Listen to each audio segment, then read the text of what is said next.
찬송가 243장으로 찬송하겠습니다.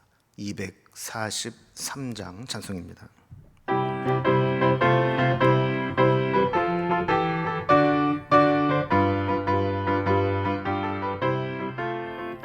저 요단강 건너편에 화려하게 베는 집, 나를 위해 예비하신 집일세.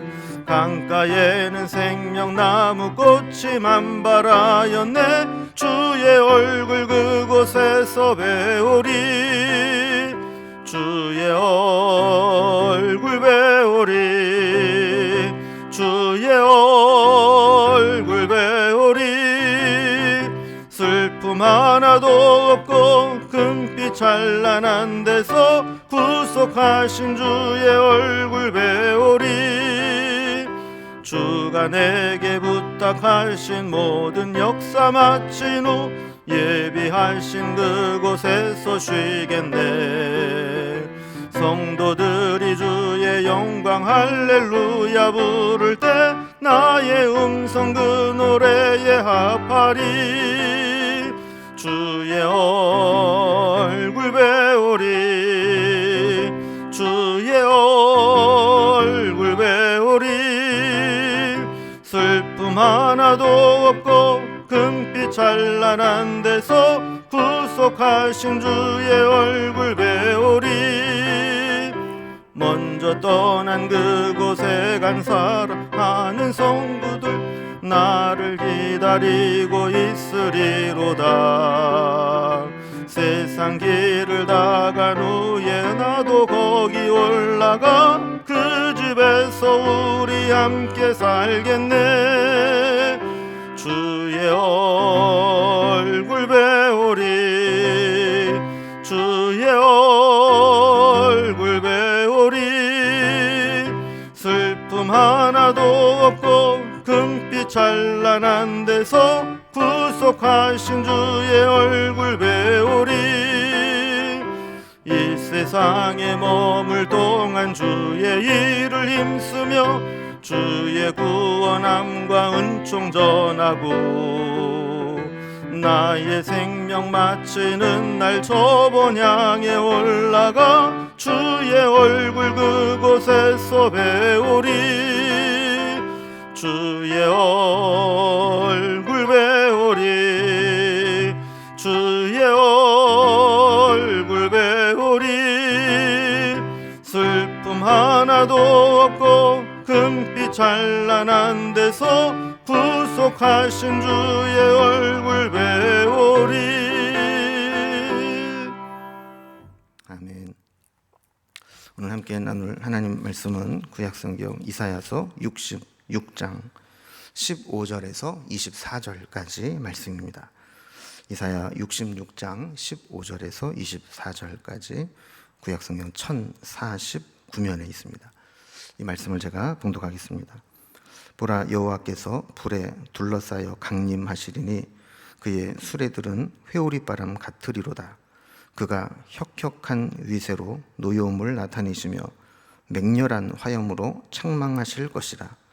여호와께서 불과 칼로 모든 혈육에게 심판을 베푸신즉 여호와께 죽임당할 자가 많으리니 스스로 거룩하게 구별하며 스스로 정결하게 하고 동산에 들어가서 그 가운데에 있는 자를 따라 돼지 고기와 가증한 물건과 쥐를 먹는 자가 다 함께 망하리라. 여호와의 말씀이니라. 내가 그들의 행위와 사상을 아노라. 때가 이르면 뭇 나라와 언어가 다른 민족들을 모으리니 그들이 와서 나의 영광을 볼 것이며 내가 그들 가운데에서 징조를 세워서 그들 가운데에서 도피한 자를 여러 나라 곧 다시스와 뿔과 활을 담기는 룻과 두발과 야완과 또 나의 명성을 듣지도 못하고 나의 영광을 보지도 못한 먼 섬들로 보내리니 그들이 나의 영광을 뭇 나라에 전파하리라. 나 여호와가 말하노라.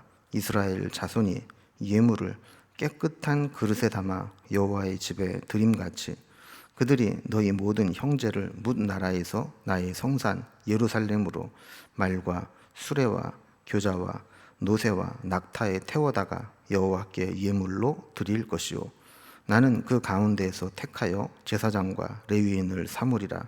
여호와의 말이니라. 내가 지을 새 하늘과 새 땅이 내 앞에 항상 있는 것 같이 너희 자손과 너희 이름이 항상 있으리라. 여호와의 말이니라. 여호와가 말하노라. 매월 초하루와 매 안식일에 모든 혈육이 내 앞에 나와 예배하리라. 그들이 나가서 내게 패역한 자들의 시체들을 볼 것이라. 그 벌레가 죽지 아니하며 그 불이 꺼지지 아니하며 모든 혈육에게 가증함이 되리라. 아멘. 우리 어제도 살펴보았듯이 이사야 66장은 이사야서 전체를 마무리하는 결론 부분입니다. 그래서 어제는 하나님은 마지막에 우리의 예배가 회복되기를 원하신다. 그리고 예배를 드리시게 되는 이 시온, 성전이 있는 시온이 회복되기를 원하신다. 이런 말씀으로 우리가 살펴보았죠. 오늘은 계속 이어서 하나님이 개입하셔서 이스라엘 백성들을 어떻게 회복하실 것인가에 대한 말씀을 마무리하는 장면입니다. 그래서 오늘은 이제 단락 구분 없이 전체적으로 하나님이 원하시는 회복이 어떤 것인가 이것을 우리에게 보여주는 모습으로 살펴보겠습니다. 먼저 15절 이하에 보면 하나님이 개입하실 때 어떤 일이 일어나는가를 말씀하시는데 15절에 보라 여호와께서 불에 둘러싸여 강림하시리니 그의 수레들은 회오리 바람 같으리로다. 그가 혁혁한 위세로 노여움을 나타내시며 맹렬한 화염으로 책망하실 것이라 그랬어요. 그 불은 항상 이제 심판의 상징입니다. 근데 불에 쌓여서 강림하신다라고 하는 것은 하나님을 저버린 자들에 대해서 심판의 주로 임하신다는 거예요. 자, 그런데 회오리 바람을 술에 삼고 오신다 그랬어요. 그럼 불길도 무서운데 거기에 맹렬한 이 바람이 막 회오리 바람으로 몰아치게 되면 그 심판은 정말 감당하기 힘든 아주 맹렬한 무서운 심판을 의미하는 거죠. 그래서 혁혁한 위세로 맹렬한 화염으로 진노하시며 하나님을 대적했던 그런 모든 자들을 하나님이 책망하시고 심판하실 것이다 이렇게 말씀합니다. 16절에도 보면 여호와께서 불과 칼로 모든 혈육에게 심판을 베푸신즉 여호와께 죽임당할 자가 많으리니 그랬어요. 그러니까 하나님의 심판은 예외가 없습니다. 누구든지 하나님 백성이든 아니든 하나님께 돌아갈 기회를 거부하고 하나님 말씀을 외면하고 무시한 자들에게는 이런 심판이 임하게 될 것이라는 겁니다.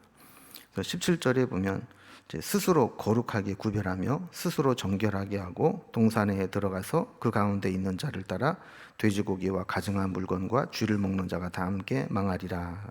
여호와의 말씀이니라 그랬어요.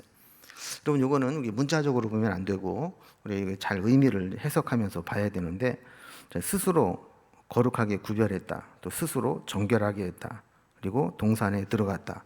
그럼 여기까지 문자적으로 보면 매우 경건한 모습처럼 보입니다.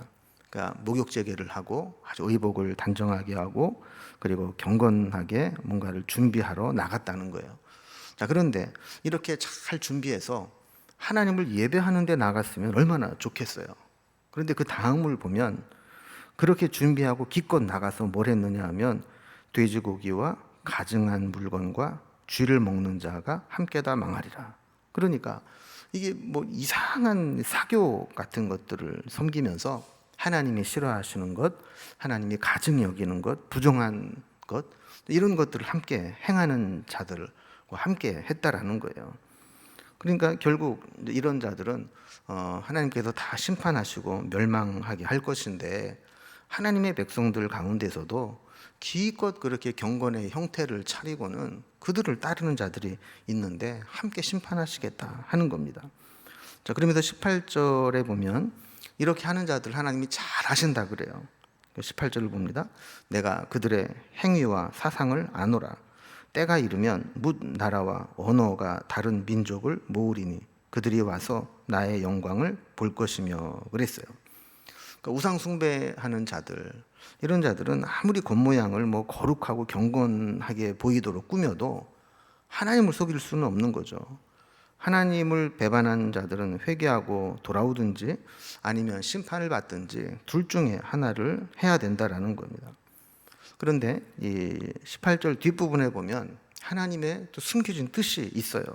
그게 뭐냐 하면 하나님이 택하신 자들이 이렇게 우상 숭배를 하고 가증한 짓을 하게 되면 이제는 뭇 나라와 언어가 다른 민족들을 모아서 하나님의 영광을 나타내게 하실 것이다 라는 거예요.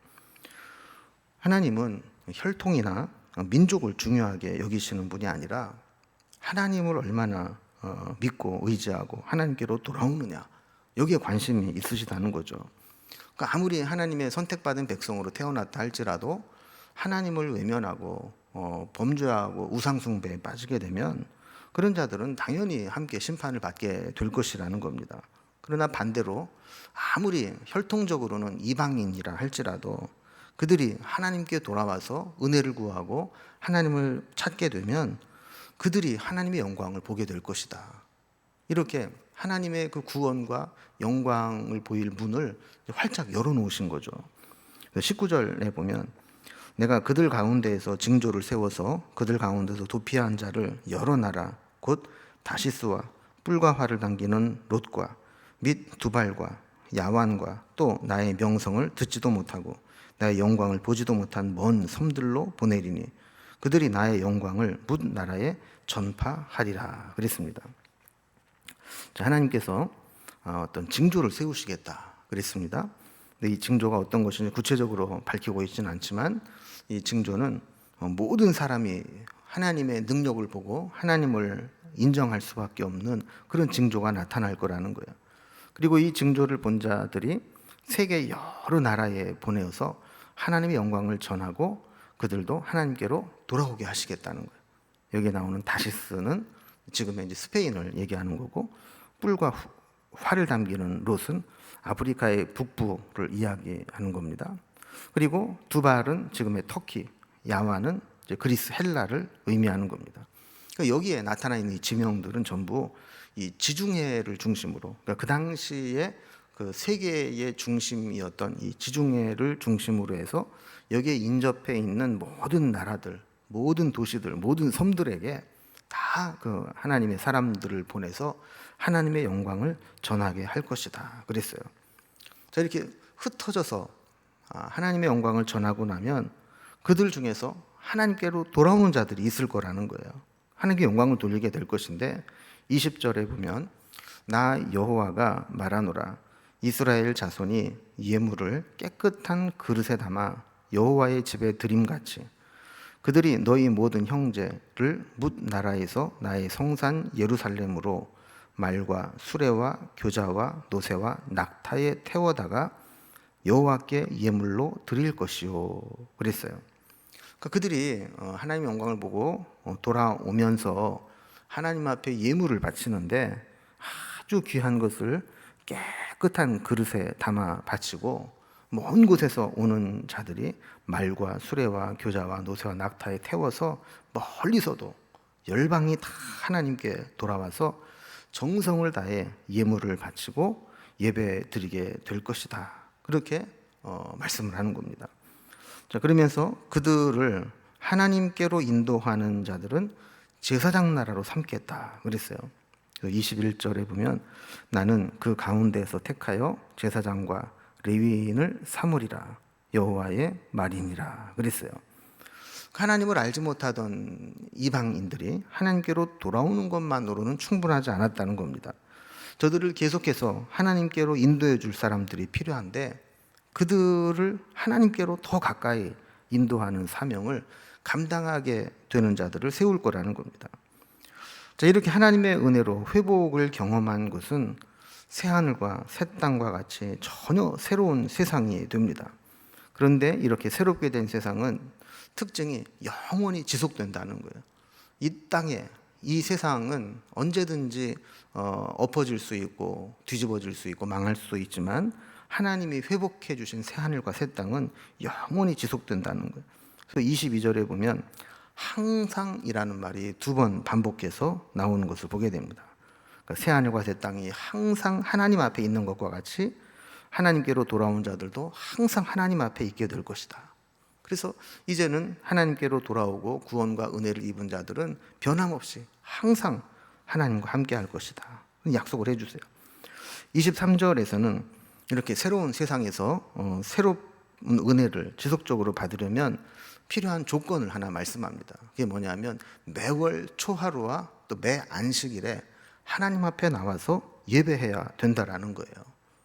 그러니까 이것은 최소한으로 우리가 하나님의 주권을 인정하고 하나님 앞에 예배하고 하나님 중심으로 하나님의 은혜를 사모하며 살아가는 가장 기본적인 예배가 되는 것이죠.